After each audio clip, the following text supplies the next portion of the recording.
খুলে দেখে করে হাবো দেখে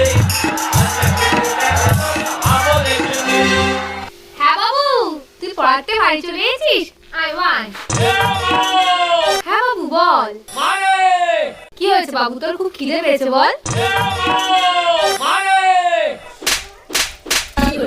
মা, মারে। এটা ছাড়া অন্য কিছু বলতে বল।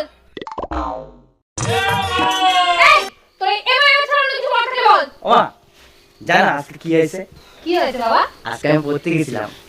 আরে আমার সোনা বাবাটা। তারপর যখন পড়তে গেছি মাস্টারের বাড়ি গিয়ে দেখি কেউ উঠেনি। তারপর গিয়ে দেখি মাস্টার ওর বোনে ধরে ধরে ঘুমিয়ে আছে। আমি বলতে নেই বাবা, তুমি পড়াশোনায় মন দাও। তারপর কি হলো? তারপরে মাস্টারের ঘরের সামনে গেলাম, গিয়ে বললাম